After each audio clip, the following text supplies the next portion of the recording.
compreenda melhor o passado, o presente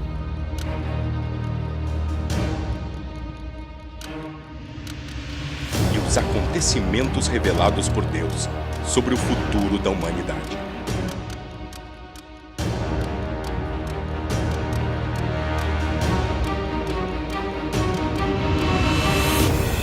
Ligados na Palavra Profecias.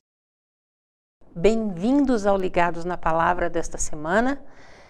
Vamos dar continuidade ao estudo do livro do Apocalipse, que vimos fazendo já há algum tempo. Hoje vamos nos deter no capítulo 16, que trata do tema das pragas do Apocalipse, as 7 taças da cólera de Deus, da ira de Deus. Mas antes de entrarmos no assunto, vamos orar. Grandioso Deus e Pai, louvado seja o Teu nome, Senhor, pelo privilégio que Tu nos concedes, Pai Santo, de termos acesso à Tua Palavra, acesso ao Teu plano de salvação, essa carta de amor, Senhor, que Tu escrevestes para nos ensinar, mas também para nos advertir, para nos exortar. Ainda em tempo de salvação, Tu nos chamas ao arrependimento, Tu nos mostras a Tua vontade e a Tua verdade. E nós Te agradecemos, Pai Santo, por isso e por tudo que Tu és, Pai. Nos colocamos agora na Tua presença, clamando a Ti em nome de Jesus, para que o Espírito Santo seja derramado sobre nós, Senhor. Vem estar conosco, vem nos ensinar, nos motivar, nos fazer entender e aceitar a Tua verdade, Pai. Esteja com cada um dos Teus queridos que vai acessar esse estudo através da internet, assim como cada um de nós aqui também, Pai. Vem estar conosco, em nome e por amor de Jesus. Amém, Pai Santo. Então, o tema de hoje, as 7 taças da cólera de Deus. Descrito no capítulo 16 do Apocalipse, mas nós vamos fundamentar esse tema também usando algumas passagens do capítulo 15 e do capítulo 14, para que a gente possa ter um estudo coerente, um estudo lógico, bem fundamentado na palavra de Deus. Desde que Adão e Eva pecaram lá no Éden, aqui na terra, né? O Éden era aqui na terra. Desde aquele dia, nós estamos debaixo da misericórdia de Deus. Estamos debaixo da graça de Deus. Já há 6.000 anos, nós vivemos debaixo da graça. É necessária em função do pecado, em função da queda de Adão e Eva. Deus ali já faz a primeira profecia, nos prometendo um Salvador, nos prometendo um Messias que viria para morrer em nosso lugar. Esse Jesus que veio, viveu entre nós, morreu, foi crucificado, ressuscitou, subiu aos céus e, desde que subiu aos céus, está no santuário celestial intercedendo por nós. Hoje, Ele está diante do trono de Deus, procedendo ao juízo investigativo. Ele está analisando a vida de cada um de nós, está investigando. Lá no céu está acontecendo um inquérito sobre a nossa vida, sobre as nossas intenções, sobre os nossos propósitos, sobre as nossas prioridades. A Bíblia nos diz que Deus tem marcado um dia para que esse juízo tivesse início. E nós vimos aqui, quando estudamos Daniel, através da profecia das 2.300 tardes e manhãs, que esse juízo já começou. E enquanto Jesus se encontra no santuário celestial, procedendo o juízo e também intercedendo por nós, porque ele agora acumula funções de advogado e de juiz, aqui na terra está sendo pregado as 3 mensagens angélicas que nós estudamos no estudo passado. nós vimos que a primeira mensagem nos exorta a adorarmos a Deus, porque é chegado a hora do seu juízo. A segunda nos avisa, nos alerta sobre a queda de Babilônia, por isso Deus nos chama para sair de lá, de Babilônia espiritual. E a terceira mensagem adverte contra a adoração da besta. E enquanto isso também, aqui na Terra, as pessoas rapidamente vão se posicionando, ou adorando a Deus, ou adorando a besta. E assim, rapidamente, nós vamos caminhando para o final com a definição de toda a humanidade, ou melhor dizendo, com a humanidade agrupada em apenas dois grupos. Um grupo selado por Deus e um grupo que tem a marca da besta. Um adorando a Deus, outro adorando a besta. Um obedecendo a Deus, outro obedecendo a besta, que é instrumento de Satanás. E nós vemos na sequência que essa situação vai se estender, esse juízo vai sendo desenvolvido lá no céu, as pessoas se posicionando aqui na terra, enquanto as mensagens angélicas estão sendo pregadas, o último chamado de Deus ao arrependimento está sendo feito, até que lá no céu Jesus pronuncie essa frase que está lá em Apocalipse capítulo 22, verso 11. Ele dirá: continue o injusto fazendo injustiça, continue o imundo ainda sendo imundo, o justo continue na prática da justiça e o santo continue a santificar-se. E no capítulo 16, 17, nós vemos que Jesus vai dizer: feito está. Assim como ele disse lá na cruz do Calvário, tudo está consumado, ou seja, a parte que lhe cabia aqui na terra, ele cumpriu, ele veio aqui como homem, viveu, pregou o evangelho, foi preso, crucificado e antes de entregar o Espírito nas mãos de Deus, ele diz: está consumado.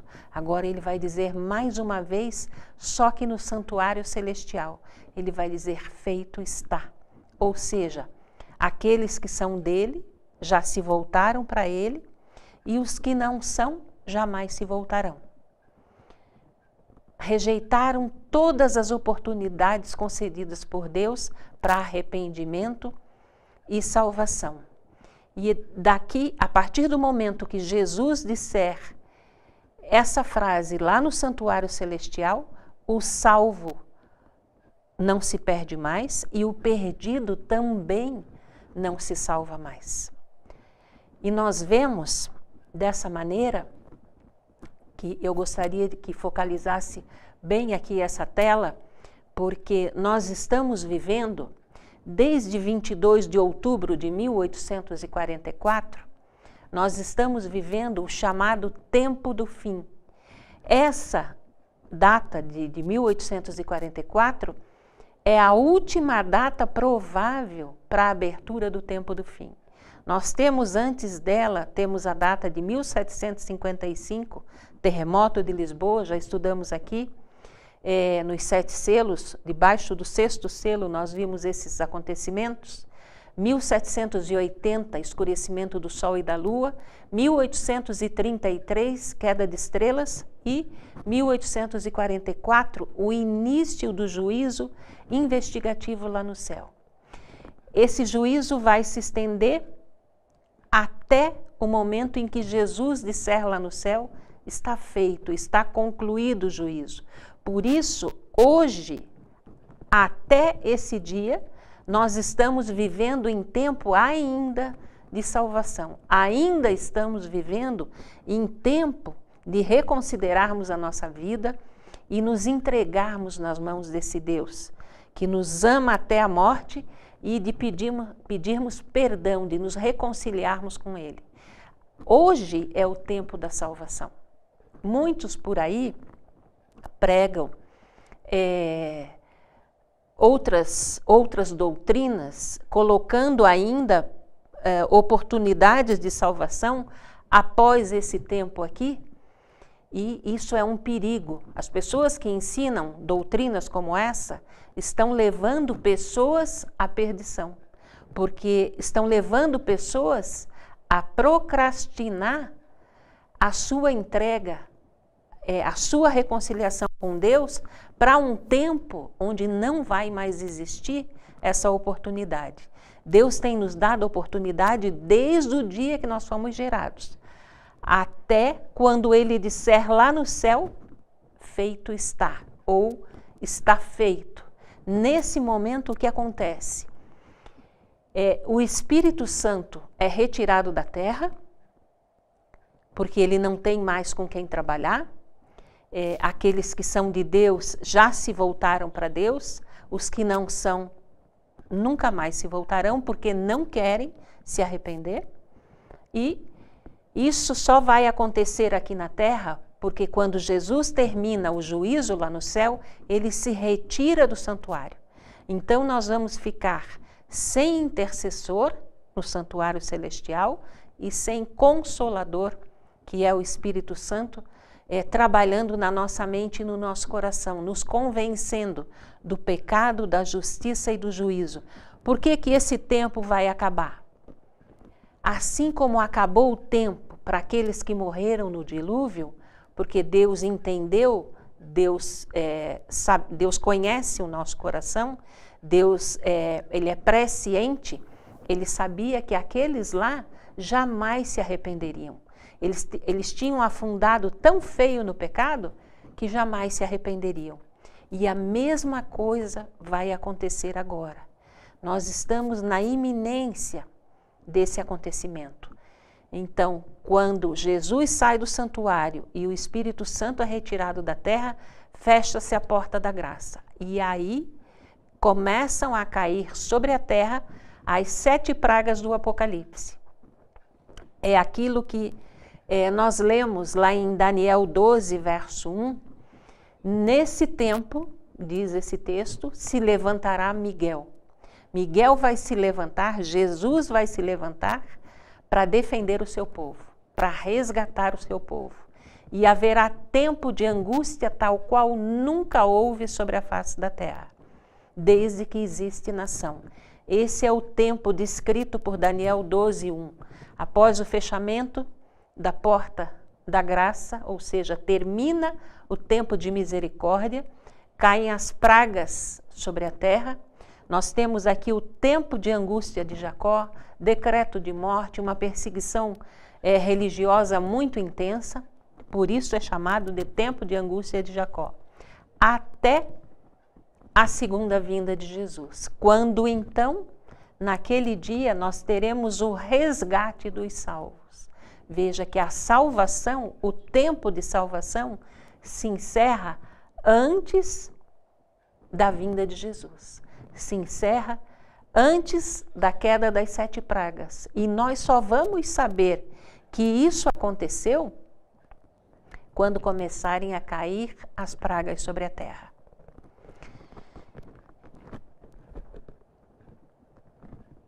Quando esse momento acontecer lá no céu e o Espírito Santo for retirado aqui da terra, 7 pragas terríveis cairão sobre a terra.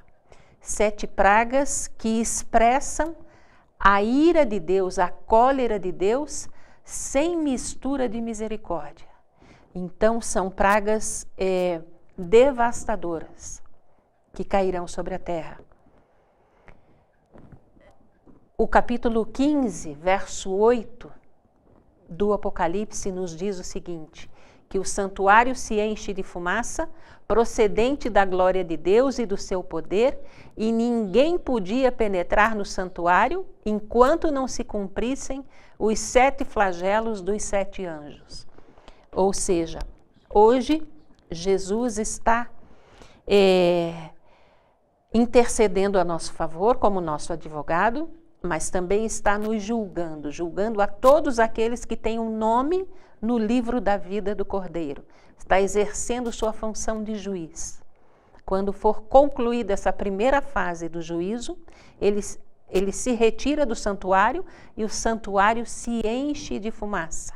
E a Bíblia nos diz que ninguém podia entrar no santuário celestial até que sejam derramados os 7 flagelos ou as 7 pragas sobre a terra. A Bíblia nos diz que esse é o ato estranho de Deus. Lá em Isaías 28, 21, nós lemos: porque o Senhor se levantará como no monte Perazim e se irará, como no vale de Gibeão, para realizar a sua obra estranha, e para executar o seu ato inaudito. É uma obra estranha por quê? Porque Deus é amor, porque Deus não tem prazer no sofrimento do ímpio, do pecador. Porque Deus, apesar de ser rejeitado, blasfemado constantemente, a Bíblia nos diz que Ele ainda faz nascer o sol sobre justos e injustos. Mas Deus não vai suportar para sempre a rebeldia. Deus não vai suportar para sempre o pecado. E nem aqueles que se rebelam contra Ele constantemente, apesar das suas advertências, apesar do seu chamado ao arrependimento, apesar das oportunidades que Ele tem nos dado de revisarmos a nossa vida, de reconhecermos o quanto nós precisamos desse Deus, de reconhecermos quem verdadeiramente nós somos e do quanto nós precisamos do perdão desse Deus. Assim como foi no passado, as 7 pragas do Apocalipse, elas têm semelhança com as 10 pragas que caíram sobre o Egito, na época em que o povo de Deus estava cativo lá como escravo, e Deus, através de Moisés, tentou de várias maneiras conseguir que o faraó libertasse o seu povo. E quanto mais Deus agia através de Moisés, mais o coração daquele faraó se endurecia. Então Deus manda as pragas como um meio de extirpar o mal daquele lugar, daquele pequeno país, mas também como um meio de libertar o povo dele. E agora, no fim dos tempos, é exatamente isso que vai acontecer. A ira de Deus, a cólera de Deus, ela é tão real quanto o amor de Deus. E nós, daqui mais alguns instantes, nós vamos começar a ver as pragas. Algumas fotos, algumas ilustrações são bastante chocantes, mas nós não podemos suavizar esse assunto, porque a Bíblia nos diz que a ira de Deus, ela será derramada sobre a terra sem mistura de misericórdia, não vai ser atenuada. Então nós não podemos minimizar essa questão. São pragas devastadoras. Todas as coisas que Deus faz são espetaculares, e o juízo de Deus também será. E cairá sobre a terra, e aqueles que rejeitaram constantemente, persistentemente, os chamados de Deus ao arrependimento, as oportunidades criadas por Deus, como por exemplo um estudo como esse que nós estamos fazendo, é uma oportunidade que Deus nos dá para nós entendermos esse assunto e nos posicionarmos ao lado de Deus. E no antigo Israel, Deus, quando derramou as pragas sobre o Egito, ele, antes de que o anjo das pragas começasse a agir, ele mandou o seu povo marcar os umbrais das portas com o sangue do cordeiro. E ali o anjo das pragas não entrava. Naquelas casas, nenhum mal acontecia. E a Bíblia nos diz em Êxodo 12, 13 o seguinte: o sangue vos será sinal nas casas em que estiverdes. quando eu vir o sangue, passarei por vós, e não haverá entre vós praga destruidora, quando eu ferir o Egito. Então, assim como Deus usou o sangue, agora, para proteger o Israel no tempo do fim, que somos nós, qual vai ser o sinal? No Antigo Testamento, nós vimos o sangue nos umbrais das portas. E agora, qual é o sinal para que o povo de Deus receba a proteção divina? Apocalipse capítulo 7, verso 3 diz assim: não danifiqueis nem a terra, nem o mar, nem as árvores, até selarmos na fronte os servos do nosso Deus. No capítulo 14, verso 1, nós lemos: olhei e eis o Cordeiro em pé sobre o monte Sião, e com ele 144.000, tendo na fronte escrito o seu nome e o nome do Pai. Então, agora, para o Israel do tempo do fim, que somos nós, o Israel espiritual, o sinal de Deus, o sinal que Deus, o povo de Deus está sendo assinalado para poder receber a proteção de Deus, a mesma proteção que o antigo Israel recebeu. Agora, o sinal é o caráter de Deus, é o nome do Pai escrito na testa dos seus filhos, daqueles que verdadeiramente lhe pertencem. E o sinal mais específico, que denota essa semelhança com o caráter de Jesus, é a guarda do sábado, que nós já estudamos aqui também. Quem vai receber a proteção de Deus no tempo do fim? Aqueles que adoram somente a Deus, aqueles que obedecem a esse Deus e que reconhecem nesse Deus o seu Criador, o seu mantenedor e o seu Redentor. E o sinal mais específico é o sábado. De uma forma mais ampla, bem mais ampla, aqueles que ostentarem pela atuação do Espírito Santo um caráter semelhante ao de Jesus. Na sequência, nós vemos no capítulo 14, versos 9 a 10, sobre quem as pragas cairão. Lá está escrito: se alguém adora a besta e a sua imagem e recebe a sua marca na fronte ou na mão, também esse beberá do vinho da cólera de Deus, preparado sem mistura do cálice da sua ira. Então, sobre quem cairão as pragas? Sobre os adoradores da besta, sobre aqueles que tiverem a marca da besta, sobre aqueles que adorarem a imagem da besta. Então, se nós estivermos vivendo de acordo com a vontade de Deus aqui nesse mundo, se nós estivermos vivendo, adorando o nosso Deus como nosso Criador e Redentor, fazendo a sua vontade por amor a Ele, nós não temos o que temer. É óbvio que todos nós estaremos debaixo de um tempo, como diz a Bíblia em Daniel 12, verso 1, um tempo de angústia qual nunca houve. A nossa angústia vai ser mental, moral, mas não seremos atingidos pelas pragas. O castigo, o juízo de Deus vai cair sobre aqueles que se rebelaram constantemente, apesar dos seus apelos. E a Bíblia nos diz assim no capítulo 16, o capítulo que relata, que descreve as pragas. De uma forma, a descrição das pragas, ela é mais ou menos simbólica, mas as pragas são literais. E lá no verso 1 está escrito: ouvi, vinda do santuário, uma grande voz, dizendo aos 7 anjos: ide e derramai pela terra as 7 taças da cólera de Deus. Deus dá a ordem para que 7 anjos venham sobre a terra e derrame cada um deles a sua taça sobre a terra. Qual vai ser a primeira praga?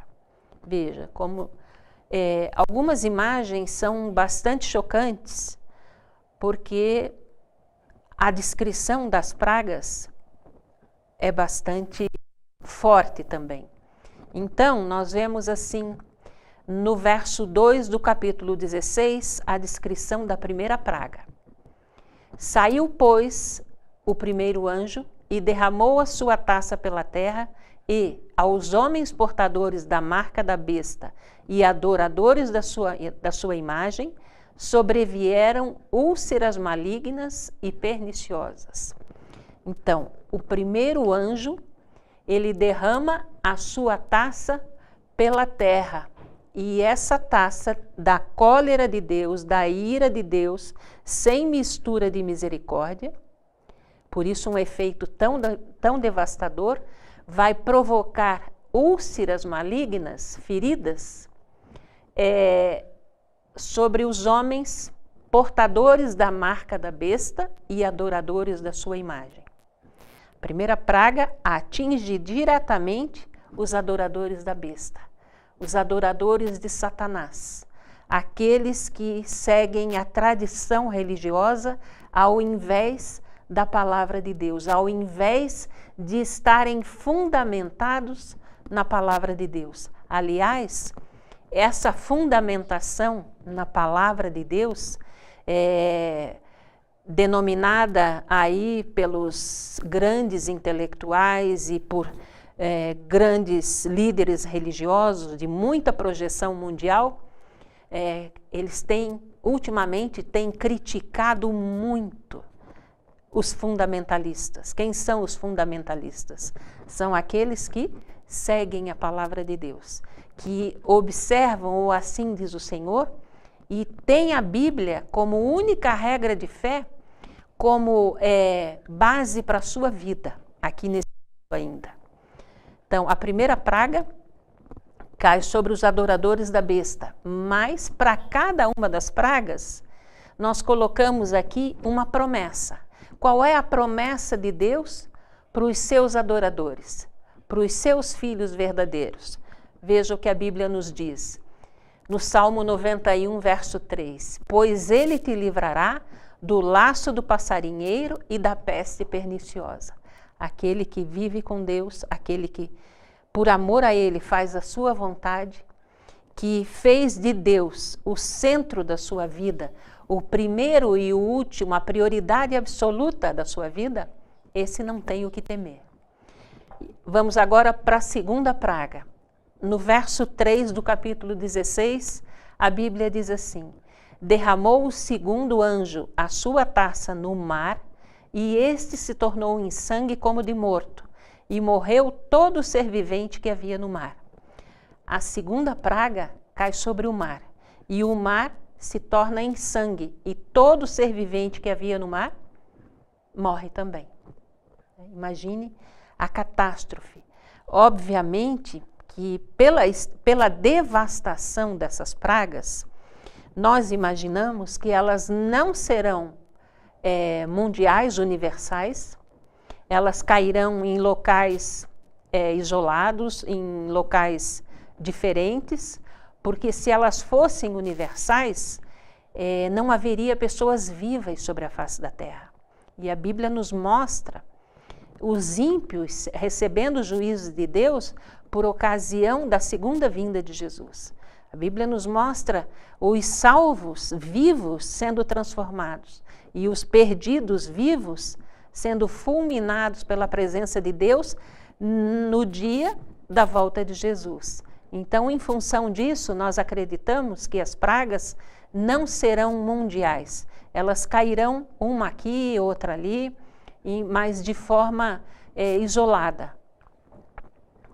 E na sequência, no mesmo versículo, aliás, no versículo 4, Deus nos fala da terceira praga. E ele diz assim: derramou o terceiro anjo a sua taça nos rios e nas fontes das águas, e se tornaram em sangue. Imagine, o mar em sangue, os rios em sangue e as fontes das águas em sangue.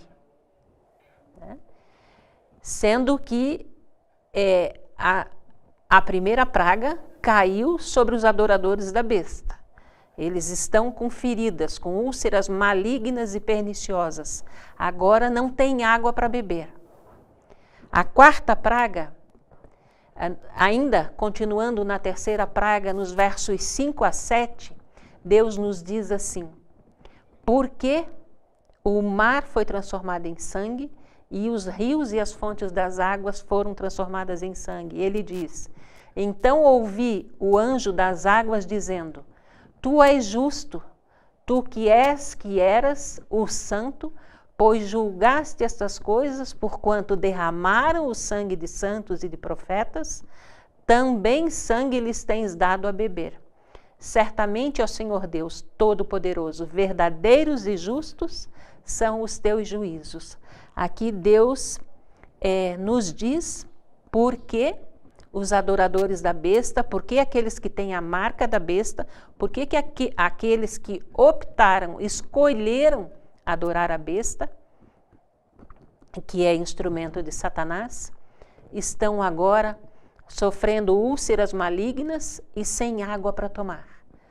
E muito provavelmente, né, porque o ser humano pode resistir alguns dias sem comida, mas sem água não. Né? Por que em algum momento terão que tomar água com sangue? Porque derramaram o sangue dos santos de Deus, dos apóstolos de Deus, dos profetas de Deus. Então, como consequência, terão sangue. E o anjo das águas diz aquilo que nós já sabemos. Ele exalta a justiça de Deus. Nós temos provado isso. Deus é justo. E Ele também é amor, mas Ele também é justiça.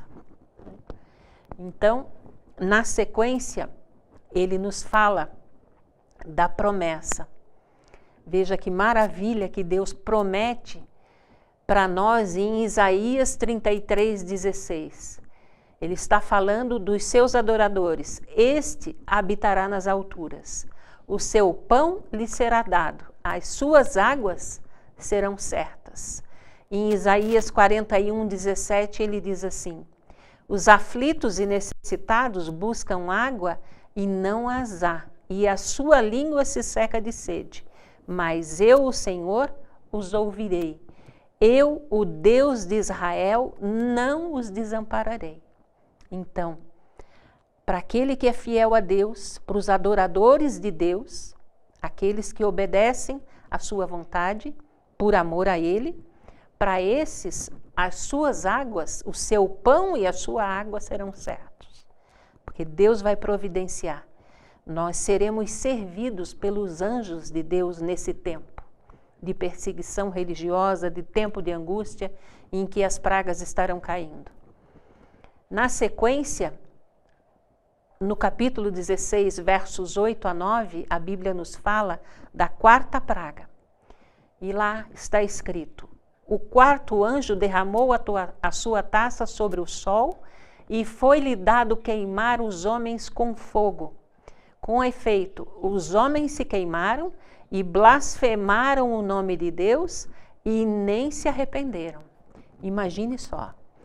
A primeira praga sobre os adoradores da besta, feridas, chagas, úlceras malignas.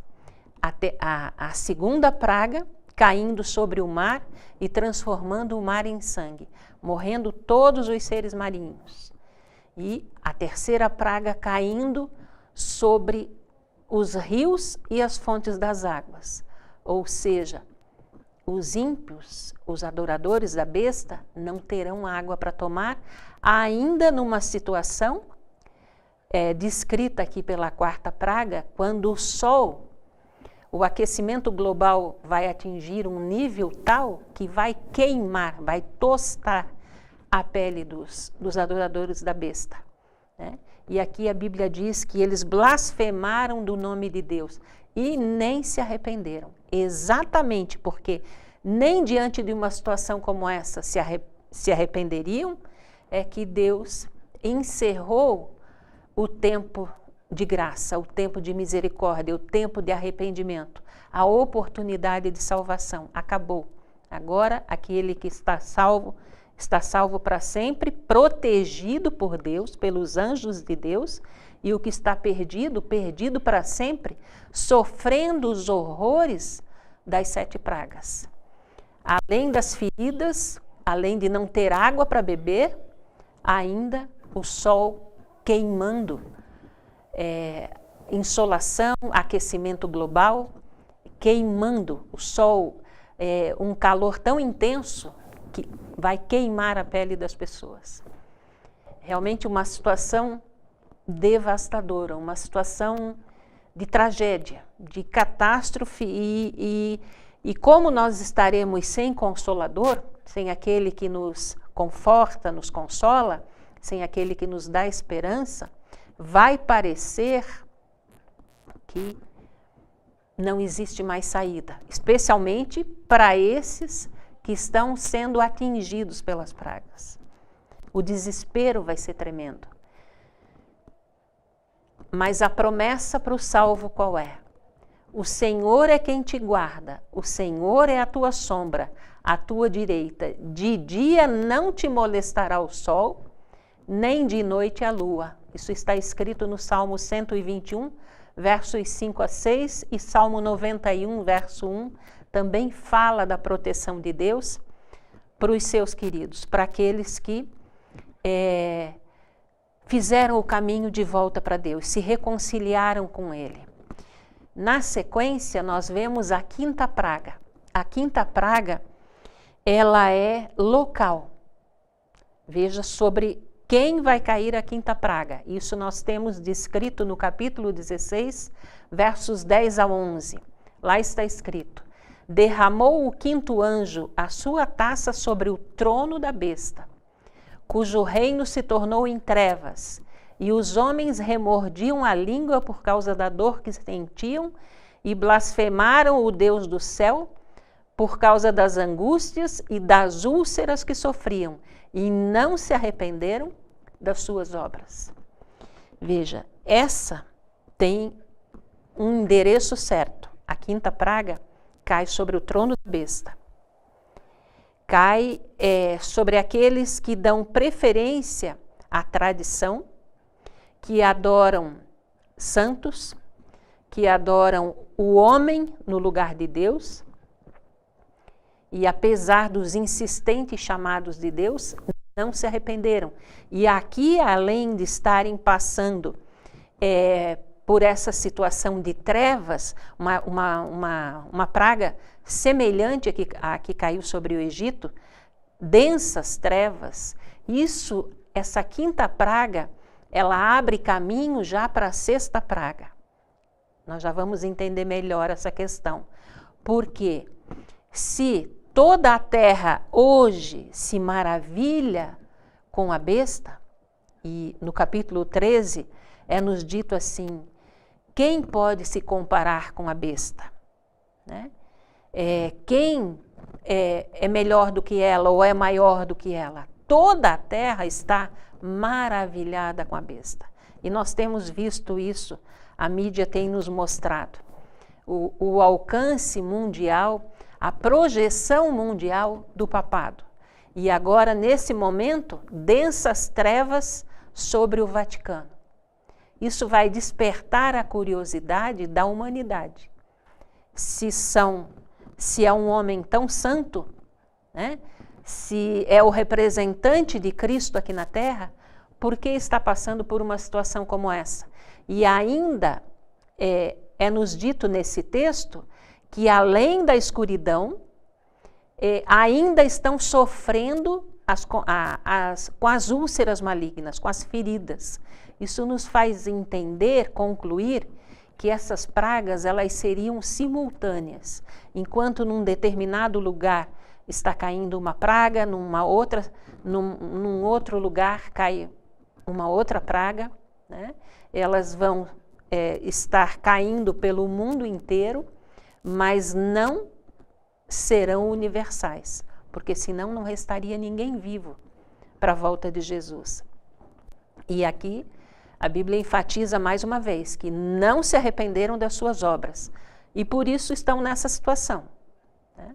Deus sabia que não se arrependeriam e jamais vão se arrepender, porque a porta da graça já se fechou.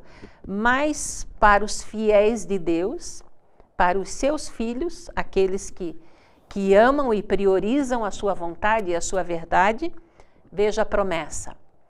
Eu sou a luz do mundo, Jesus diz. Quem me segue não andará nas trevas, pelo contrário, terá a luz da vida. Para os filhos de Deus, a proteção de Deus, o cuidado de Deus. Nós chegamos na sexta praga. A sexta praga está descrita no capítulo 16, verso 12, e lá está escrito: derramou o sexto anjo a sua taça sobre o grande rio Eufrates, cujas águas secaram, para que se preparasse o caminho dos reis, que vem do lado do nascimento do sol.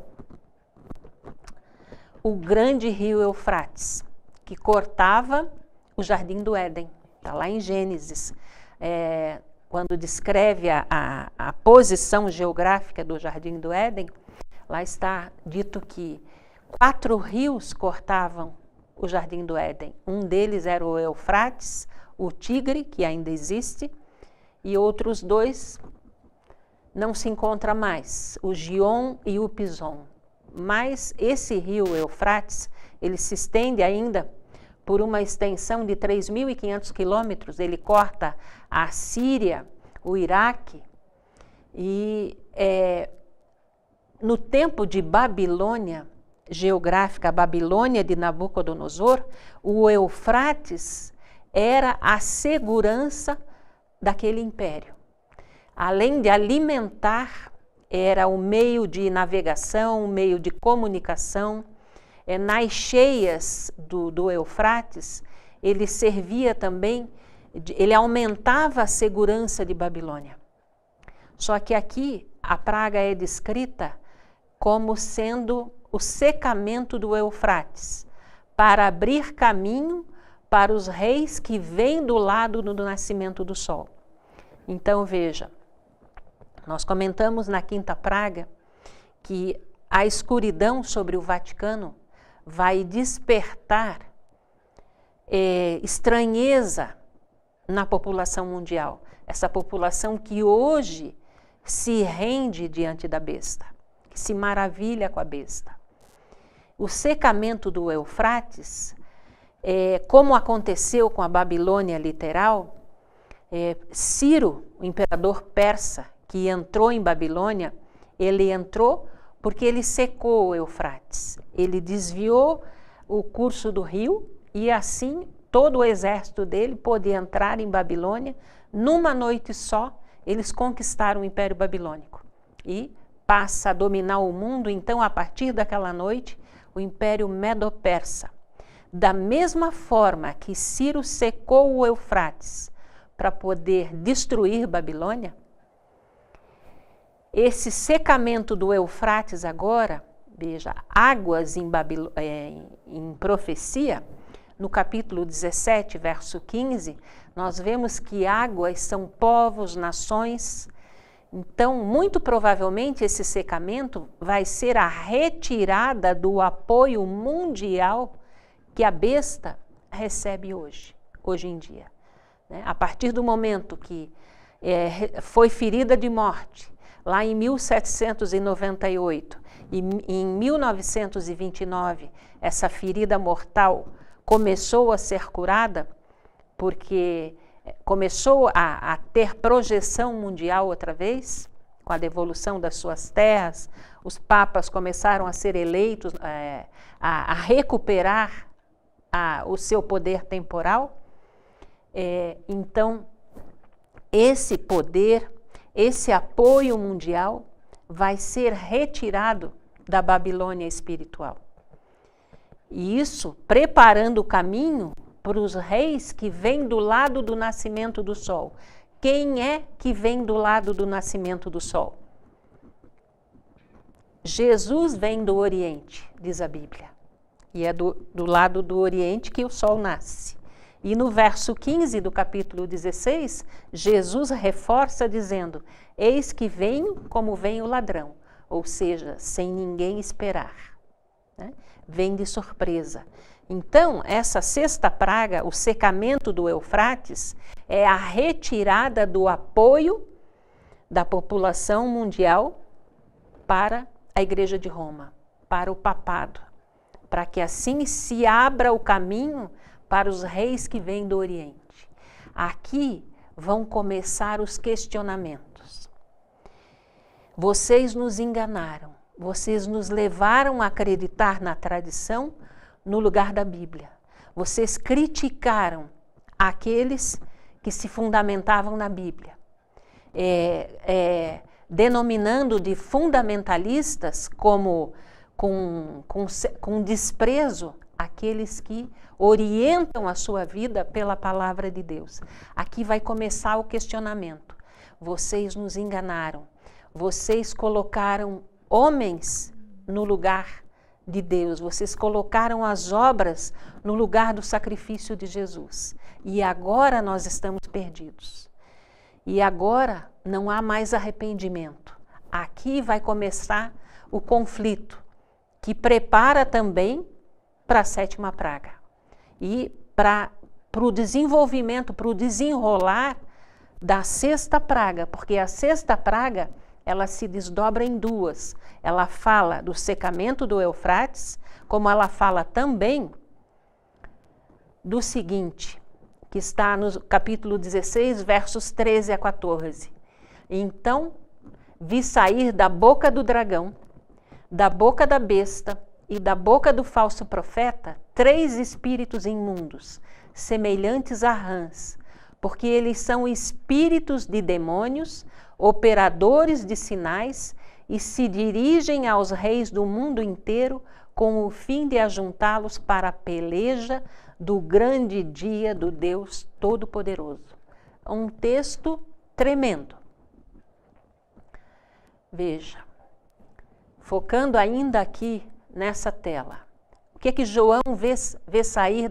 Ele vê sair da boca do dragão, da boca da besta, da boca do falso profeta, 3 espíritos imundos, e ele afirma que são espíritos de demônios.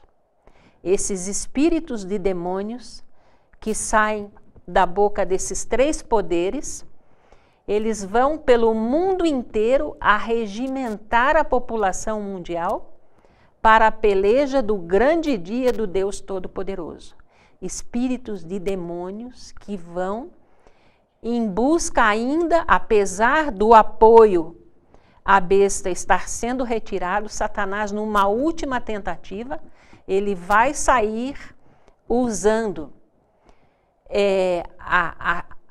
as suas contrafações, né? Porque enquanto a Bíblia fala dos adoradores de Deus, Satanás estabeleceu os adoradores da besta.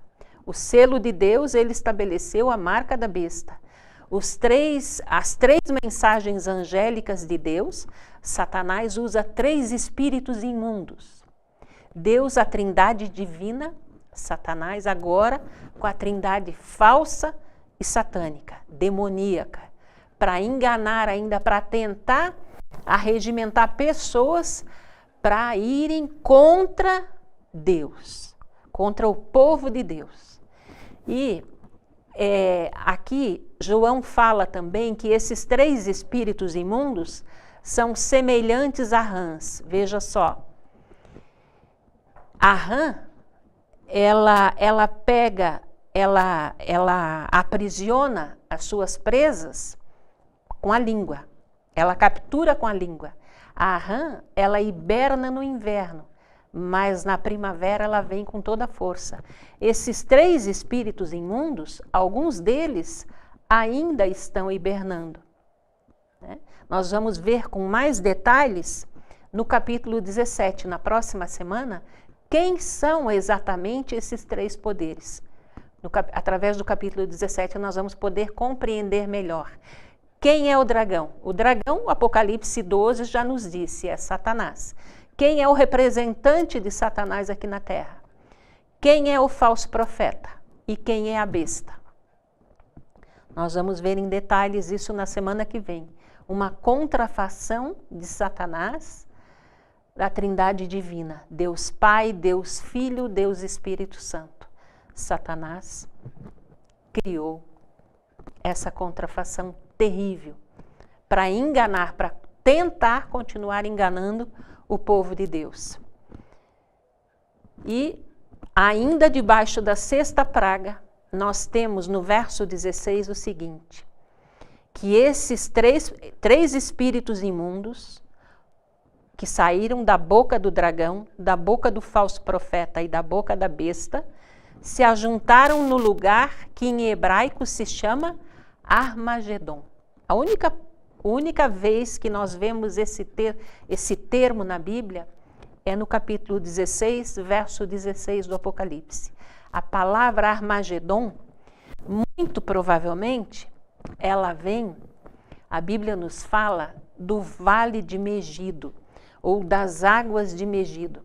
É uma região que fica aqui e que é descrita como sendo a encruzilhada do mundo.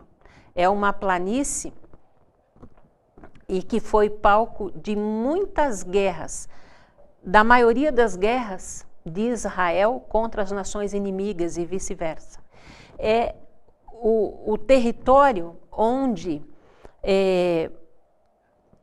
mais sangue foi derramado. Ele fica entre o Egito e a África, o Líbano e a Europa e aqui essa região da Ásia. E abre comunicação também através do Mediterrâneo com o Ocidente. Esse lugar, por ter sido palco da maioria das guerras de Israel contra as nações inimigas e dos inimigos de Israel contra Israel, é símbolo dessa batalha, dessa guerra que Satanás vai empreender contra Deus. Ele vai arregimentar, ele vai usar esses poderes que são instrumentos dele, a besta e o falso profeta e o próprio dragão, para combater o próprio Deus. Então, não é a questão que Deus quer enfatizar para nós, não é o lugar, mas o motivo, o acontecimento. Esse lugar seria pequeno demais, né, para que uma batalha dessas proporções se realizasse ali. A batalha do Armagedon, ela é a última batalha do grande conflito. É a batalha final entre o bem e o mal. Quem é que vai começar essa batalha? Satanás. Satanás usando os três poderes. A besta, o falso profeta e o dragão. Contra o povo de Deus. Vai ser uma batalha que nós já sabemos quem é o vencedor, é Jesus Cristo, né? Simplesmente Satanás movido pelo ódio, movido pela sede de vingança, tentando recuperar de alguma forma o poder, o trono que ele acha que lhe é devido. Então, aqui nesse conflito, nessa última batalha, tudo pode acontecer. Alguns acreditam que aqui vai acontecer uma terceira guerra mundial. Pode até ser, mas essa não é a batalha do Armagedon. A batalha do Armagedon é a investida das tropas satânicas contra Deus. O último suspiro de Satanás, tentando recuperar aquilo que ele acha que ele tem direito. E aí nós chegamos na sétima praga, essa batalha do Armagedon, essa última investida de Satanás contra o poder de Deus, acaba por deflagrar a sétima praga. A sétima praga, toda a terra é sacudida. debaixo da 7ª praga, a terra entra em convulsão. Tudo é destruído. Foi por isso que Jesus chorou também lá no ano, quando ele estava sentado sobre o Monte das Oliveiras. Ele olhou para baixo de Jerusalém e ele viu o templo de Jerusalém. E ele olha e diz que não ia ficar pedra sobre pedra. Ele não estava chorando somente pela destruição do templo de Jerusalém, que acabou acontecendo no ano 70. Mas ele estava chorando também pela destruição desse planeta, necessária para que o mal, o pecado, possa ser extirpado daqui. E no capítulo 16, verso 17, é nos dito assim: então derramou o 7º anjo a sua taça pelo ar, e saiu grande voz do santuário dizendo: feito está. E a partir daqui nós vemos uma descrição muito semelhante à descrição que nós lemos e estudamos debaixo dos 7 selos. Lá no capítulo 6, dos versos 14 a 17, nós vemos uma descrição parecida com a descrição do capítulo 16, debaixo da 7ª praga. Debaixo do 6º selo, logo após os sinais do tempo do fim, começa a terra em convulsão e a descrição dos acontecimentos que vão ocorrer nos momentos da volta de Jesus, nos momentos da descida de Jesus nas nuvens do céu. E a Bíblia continua falando no verso 18, que nesse momento vai acontecer um grande terremoto. E sobrevieram relâmpagos, vozes e trovões, e ocorreu grande terremoto, como nunca houve igual desde que há gente sobre a terra. Tal foi o terremoto, forte e grande. Uma devastação total. Toda a terra será destruída. Não a estrutura do planeta, porque Deus vai fazer aqui nesse planeta ainda uma nova terra. Mas tudo que nós vemos hoje, tudo que nós contemplamos hoje, será destruído nesse momento, porque Jesus vai estar descendo com os anjos no céu. E a Bíblia continua nos versos 19 a 21, dizendo que caem as cidades, e a grande cidade se dividiu em 3 partes, e caíram as cidades das nações. E lembrou-se Deus da grande Babilônia, para dar-lhe o cálice do vinho do furor da sua ira. Todas as ilhas fugiram, e os montes não foram achados. Também desabou do céu sobre os homens grande saraivada. Então Deus está descrevendo aqui, além do grande terremoto, nunca houve igual, nunca houve parecido, as cidades sendo destruídas. Nesse momento cai a grande Babilônia, a Babilônia espiritual, a confederação do mal, a confederação satânica, cai. Os poderes religiosos representados pelo dragão, pelo falso profeta e pela besta. Tudo será destruído. Né? Todos tomarão o cálice do vinho do furor da ira de Deus. Uma ira que não é parecida com a nossa. Não é movida pelo ódio, pelo egoísmo ou qualquer outro pensamento pecaminoso, mas uma ira que demonstra a intolerância que Deus tem ao mal. A ira é a ação santa de Deus para extirpar o mal.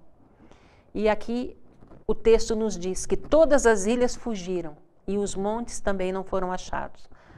Provavelmente, talvez em função do terremoto, tsunamis, tudo destruído, e ainda vindo do céu uma chuva de pedra com cerca de 1 talento. 1 talento equivale a 40 quilos, mais ou menos. Imagine para onde vão correr os perdidos. Por isso que no verso 17 do capítulo 6 do Apocalipse, eles dizem: o que vai ser de nós agora? Para onde? Como é que nós vamos escapar daquele que está assentado sobre o trono? Que desculpa vão apresentar? Como é que vão tentar se justificar diante de Deus por não terem aceitado o seu amor, o seu sacrifício, a sua vontade? E por isso estarão debaixo de uma destruição como essa.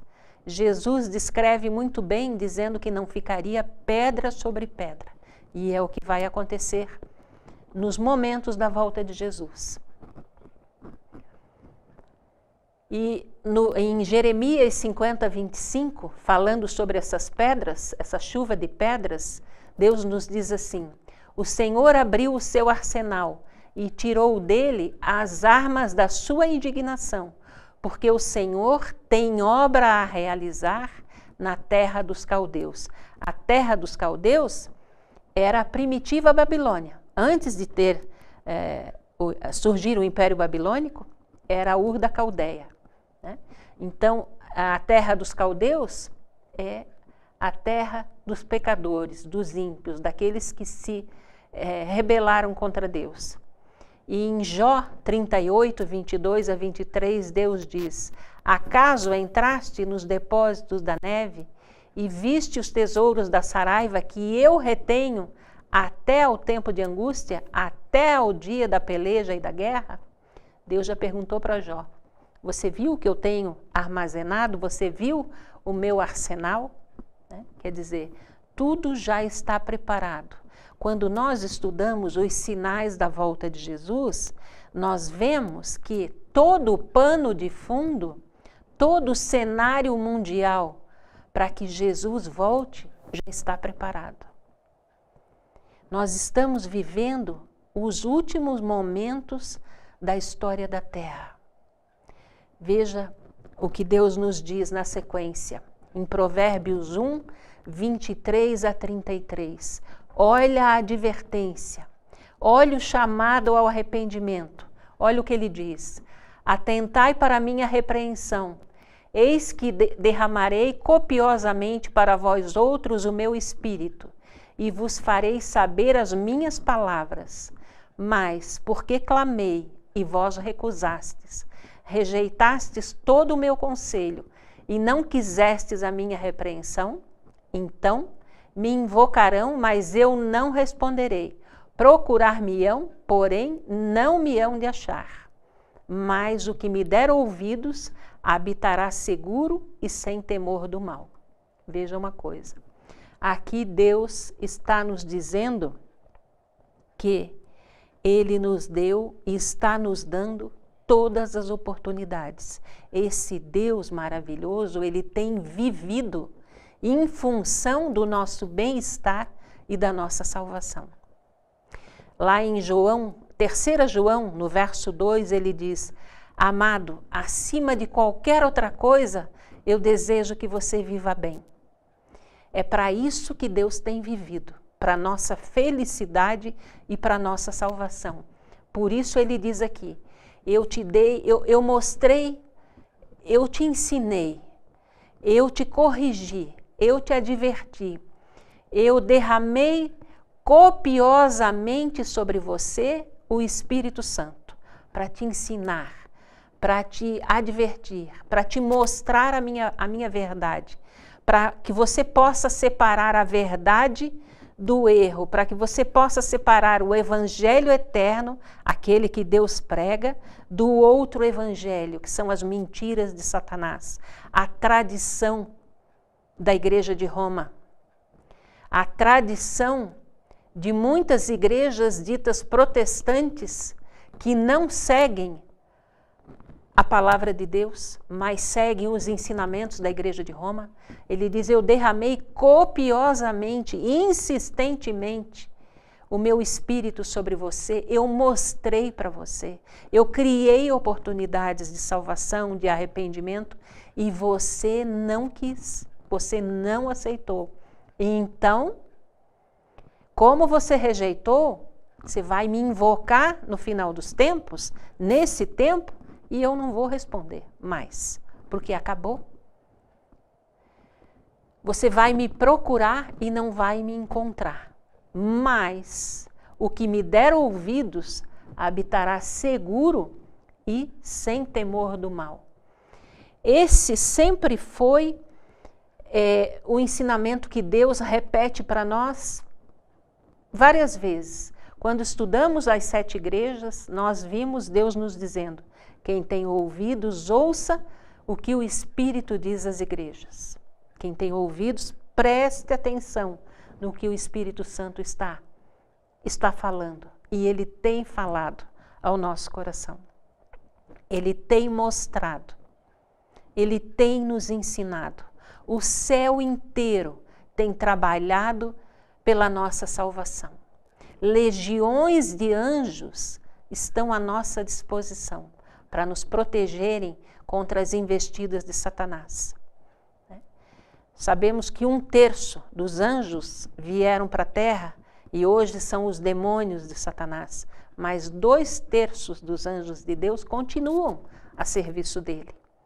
E continuam sob o comando de Deus, fazendo de tudo para nos salvar, para abrir os nossos olhos. E muito mais o Espírito Santo tem feito por você e por mim. Por isso, o último texto que nós vamos ler diz assim: como escaparemos nós se negligenciarmos tão grande salvação? O que faremos nós? Que desculpas nós vamos apresentar para Jesus se nós não estivermos entre os salvos? Você e eu não somos mais inocentes diante de Deus. Nós não somos mais ignorantes acerca da palavra de Deus. Há quanto tempo nós vimos estudando? Há quanto tempo o Espírito Santo tem insistido com você e comigo para que nós nos voltemos para o alto?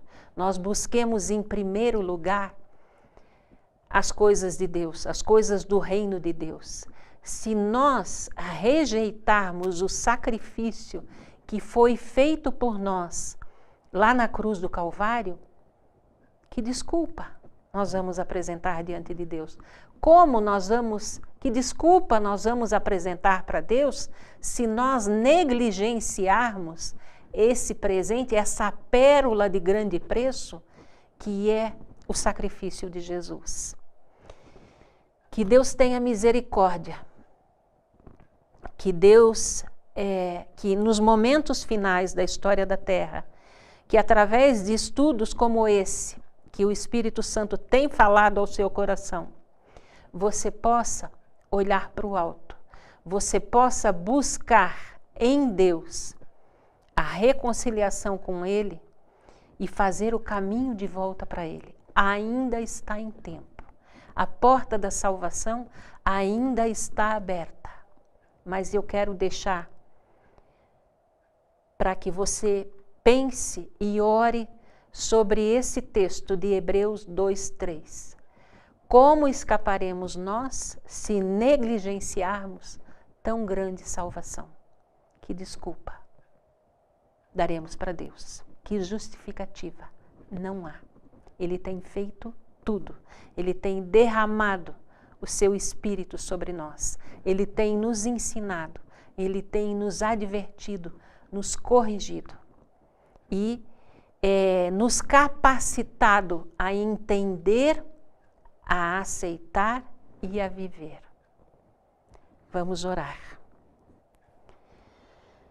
Grandioso Deus e Pai, louvamos o Teu nome, Senhor,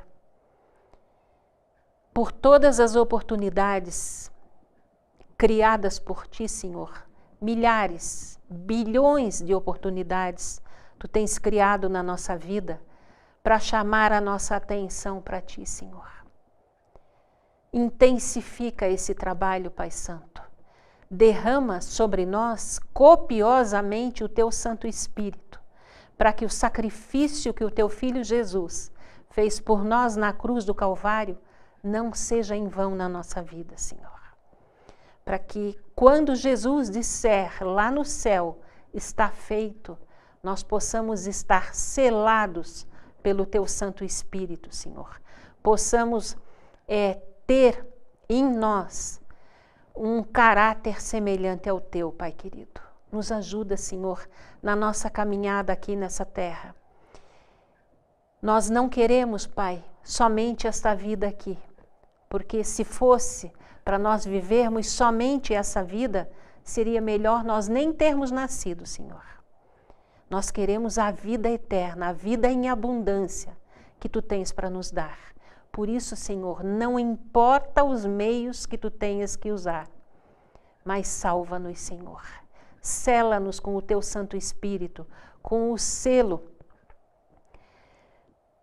daqueles que terão esse selo, Senhor, agora no tempo do fim.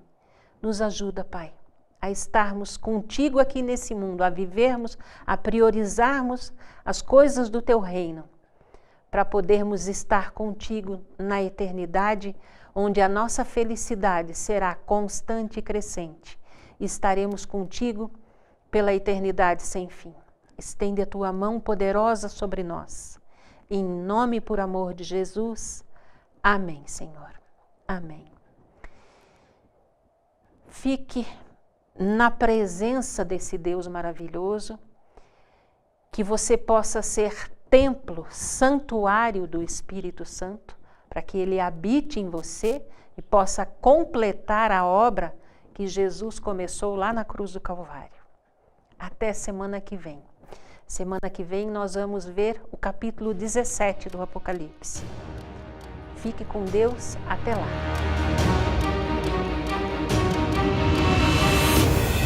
Ligados na Palavra Profecias.